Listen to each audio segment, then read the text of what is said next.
في نهار واحد فقدت حنان أغلى إنسان في حياتها.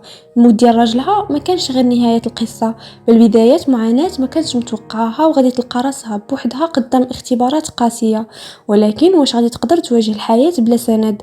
وشنو غادي يخبي ليها القدر؟ وكيفاش غادي تتغير حياتها من بعد هذه اللحظة؟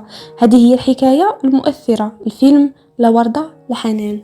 كتبدا القصة مع حنان وهي كتوجد الفطور لراجلها خالد في وسط أجواء عائلية فيها حب ومودة. وكانت حنان وخالد عايشين حياة بسيطة، ولكن كان بيناتهم حب كبير وتفاهم، ومعهم بنتهم لبنى اللي كانت الفرحة ديالهم. فاش فاق خالد يفطر كبدا كيتشكى من الكحة، وحنان تقلقات عليه وسولاتو على حالته وقالت ليه بلي غتجيب ليه الدواء.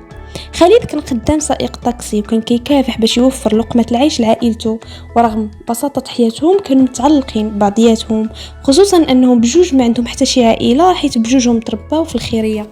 خرج خالد للخدمة بحال كل نهار، ولكن الكحة ما بغاش توقف، وكلما داز الوقت كانت كتزاد اكثر. ورغم العيا بقى كيكمل في خدمته باش يوفر لعائلته الفلوس. من جهتها مشات حنان توصل بنتها لبنى للمدرسة، ومنين كانت راجعة للدار دازت تشري حلوى باش دير مفاجأة لخالد بمناسبة عيد ميلاده.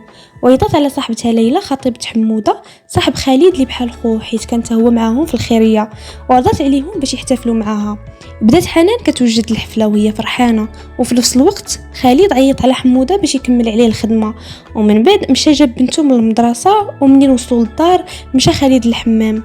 وفاش رجع تفاجأ بالمفاجأة اللي وجدت لي حنان، لقى بنته ومرته وصاحبه ليلى موجدين ليه مفاجأة عيد ميلاد، وفرح بهذه اللحظة اللي جمعتهم كاملين وسط أجواء عائلية عامرة بالفرح. في الصباح خرج خالد للخدمة، ولكن هاد المرة زاد عليه الحال بزاف، ما بقاش قادر يكمل، وعيط على حمودة باش يديه للسبيطار.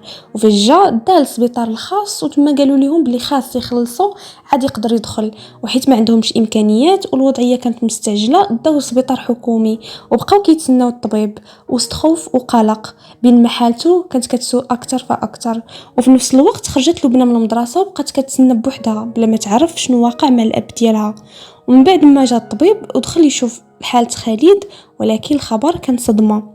خالد وصل مرحلة متأخرة، والطبيب قال لهم باللي فات الفوت وأنه توفى. ومشى خالد فجأة وخلى حنان وبنتها لبنى قدام واقع جديد عامر بالألم والفقدان. داز أشهر على الموت ديال خالد، وبقات حنان كتحاول تواجه الحياة بوحدها مع بنتها لبنى، ولكن حمودة ما تخلاش عليهم وبقى ديما كيسول عليهم وكيطمن على أحوالهم. وحتى بدا كيقلب الحنان على خدمة باش تقدر توقف على رجليها وتوفر لبنتها حياة مزيانة، وكان كيعاونها حتى بالمصاريف وكيعطيها الفلوس باش تخلص المدرسة ديال بنتها، وكيعاونها حيت كان كيشوفها بحال اختو. وفي واحد النهار غادي يجي عندها مول الدار باش يطلب منها الفلوس ديال الكرا، ولكن في وسط الحديث فاجأها بطلب ما كانش متوقعاه، وقال لها بلي باغي يتزوج بها وغادي يوفر ليها حياة مريحة وغادي يسمح ليها في الفلوس ديال الكرا. ولكن حنان رفضات هذا العرض وعطاته الفلوس اللي كانت عندها من حمودة، وطلبت منه يخرج. هذا الشيء خلى الحاج يتعصب وقال لها بلي خاصها تكمل ليه الباقي ديال الفلوس كاملين. من بعد مده قدر حمودة يلقى الحنان خدمه كعامله نظافه في واحد الشركه باش تقدر تصرف على راسها وعلى بنتها. وحنان فرحات بهذه الفرصه وبدات خدمتها وهي كلها امل. ولكن من اول نهار ومنين شافها مدير الشركه بقى مركز عليها بنظراته بطريقه غريبه. حنان طلبت من حمودة يقلب ليها على سكن ارخص حيت ما بقاتش قادره على الكرا، وبالفعل لقى ليها بيت صغير فوق السطح عند الحاجه، وانتقلت ليه هي وبنتها لبنى، ولات كتحسب كل درهم باش تقدر تكمل الشهر. في نفس الوقت كانت مكمله خدمتها في الشركه، ولكن المدير باقي كيراقبها بنظراته الغريبه اللي خلاها ما مرتاحاش. وفي واحد النهار طلبت منها حوريه السكرتيره ديال المدير تقبل ليها ولادها نهار السبت، ووافقت حنان بشرط ان بنتها لبنى تجي معاها. نهار السبت مشات حنان للدار وخلات لبنى كتلعب مع ولاد حوريه، ولكن ولادها بداو كيتعداو على لبنى، وحنان خداتها من عندهم وبقات كتسنى حوريه باش ترجع. واول ما دخلت بداو ولادها كيبكيو وكيقولوا ليها باللي حنان ضربتهم، رغم ان حنان ما قاستهمش. وبلا ما تسمع ليها بدات حوريه كتغوت وجرات عليها من الدار. خرجت حنان وهي كتبكي بحرقه من الظلم اللي تعرضت ليه. الليله كانت لبنى كتفرج في التلفازه، ولكن الحاجه مولات الدار ما عجبهاش الحال وبدات كتدق عليهم وكتغوت وكتقول لهم يطفيو التلفازه حيت كيضيعوا الضوء. وتماك بان على حنان العيا والهم. وفي الصباح زاد الوضع سوء في الشركه حيت حوريه ولات كتشد فيها وكتعاتبها على اي حاجه.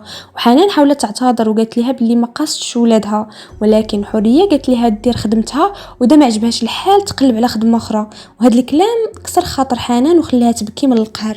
ومن بعد مشات عند حموده وليلى وطلبت من حموده يقلب ليها على خدمه اخرى، ولكن ليلى ما عجبهاش الحال. وفي وسط التوتر طيحت لبنى واحد الفاز بالخطا وبدات ليلى كتغوت عليهم. وحنان من شدة الضغط فقدت اعصابها وضربت بنتها ومن بعد ناضت وخلاتهم. ملي رجعت للدار طلبت منها الحاجه طيب ليها حيت عائلة راجلها جايين عندها. وحنان دارت كاع الخدمه وفي الاخير الحاجه ما عطاتها حتى حاجه لا فلوس من غير واحد الشياطه طرف صغير ديال اللحم باش تتعشى به هي وبنتها لبنى. فواحد النهار خرجت حوريه بكري من الشركه وبقى المدير بوحدو مع حنان وعيط ليها باش تجيب ليه القهوه، ولكن منين دخلات المكتب تفاجات به كيحاول يتحرش بها وبدات كتقاوم وكتغوت، ولكن ما كان حتى واحد يسمعها. وبالصدفه رجعت حوريه للشركه حيت نسات واحد الملف، ومنين دخلات لقات حنان في داك الموقف ونقذتها قبل ما يوقع الأسوأ. حنان خرجت من الشركه وهي مصدومه وهذا كان اخر يوم ليها في الخدمه. من بعد هادشي اللي وقع تبدلت نظرة حوريه ليها وحسات بالظلم اللي كانت كتعرض ليه، وعطاتها فلوس خدمتها وعرضت عليها خدمه اخرى انها تقابل جوج ديال الناس كبار في السن وتسكن معاهم هي وبنتها وتهتم بيهم وغادي توفر فلوس السكن والاكل. وهي لقات راسها ما عندهاش خيار اخر ووافقت على هاد الخدمه. خدمه جديده كانت بمثابه بدايه جديده لحنان. لقات الزوجين الكبار في السن كيتعاملوا معها بكل احترام وحتى لبنى كيتعاملوا معها بحال حفيدتهم. ولاول مره من بعد وفاه خالد حسات حنان بشويه ديال الراحه والاستقرار. ومن بعد ولات كتلاقى مع حموده غير في القهوه باش ما تزيدش المشاكل اللي بينه وبين مراته ليلى.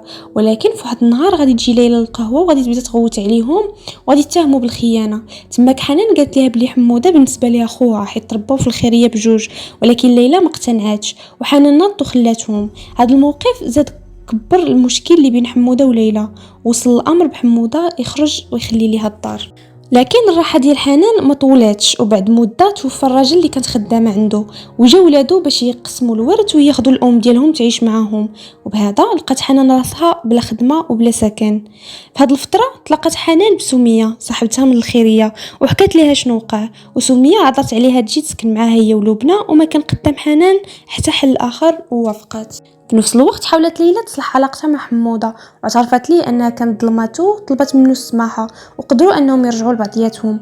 ولكن حنان مع الوقت بدات كتلاحظ ان سميه داخله في اعمال مشبوهه وهذا الشيء ما عجبهاش، ولات كتسد عليها هي ولبنى في البيت وكتحاول تبعد على اي مشكل حيت ما عندهاش فين تمشي. واحد الليله البوليس داهموا الشقه وداو كل شيء. حموده جا وسميه اعترفت للبوليس بلي حنان كانت غير ساكنه معاها ما عندهاش علاقه. وبفضل هذا الاعتراف خرجت حنان وبنتها ومشاو عند ليلى وحموده. وفي الاخير قررت حنان تبدل حياتها وتعتمد على راسها ودوزات البيرمي وشداته، ومن بعد ولات خدامه سائقه ديال الطاكسي وفي نفس الخدمه اللي كانت يدير راجلها خالد. وبهذه الخطوه قدرت حنان توقف على رجليها وتوفر حياه مستقره ليها ولبنتها لبنى. واخيرا لقات الخدمه اللي ناسبتها وخلاتها تكمل طريقها رغم كل الصعوبات اللي دازت منها. وصلنا لنهاية الفيلم وكنتمنى يكون التلخيص عجبكم. إلا بغيتوا المزيد من تلخيصات الأفلام والمسلسلات بالدارجة دعموا الفيديو بلايك واشتراك وخليوا لي اقتراحاتكم في التعليقات، ونشوفكم في فيديو جديد.